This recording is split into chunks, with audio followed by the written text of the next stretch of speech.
कर्ण पिशाचिनी साधना। दोस्तों, कर्ण पिशाचिनी साधना तंत्र जगत की एक बहुत उच्च कोटि की साधना है। इस साधना के बल पर साधक किसी भी व्यक्ति के भूत, भविष्य और वर्तमान के बारे में सटीक जानकारी बताने में सक्षम हो जाता है।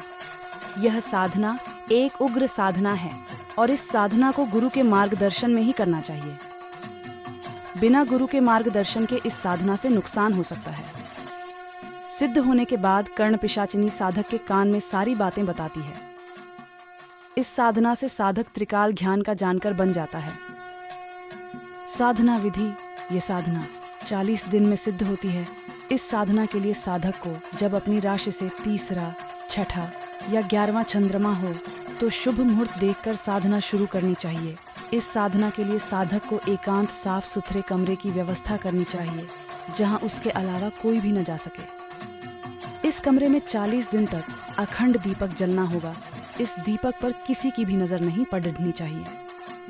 कमरे को अच्छे से बंद करके साधक 11 अगरबत्ती लगाकर रात्रि 10 बजे के बाद इस दीपक के सामने काले वस्त्र पहनकर काले आसन पर बैठ जाए और नित्य 50 माला मंत्र जाप करे।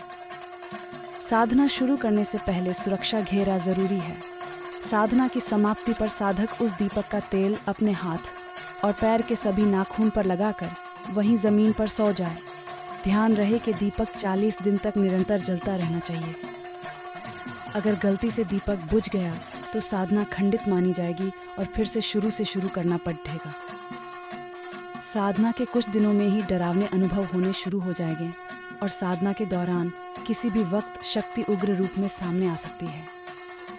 उसके आने पर उससे बात करके वचन लेने की कोशिश करें और वचनों के बाद तामसिक भोग प्रदान करें। 40 दिन में मंत्र सिद्ध हो जाता है और किसी भी प्रश्न का स्पष्ट उत्तर कर्ण पिशाचिनी साधक के कान में बताना शुरू कर देती है। यह एक अद्भुत प्रयोग है जो 40 दिन में 100% सिद्ध होता ही है। बहुत कम साधकों को इसे फिर से करने की जरूरत पड़ती है। मंत्र AUM ह्लीं कर्ण पिशाचिनी में कर्ण कथये हूँ फट स्वाहा।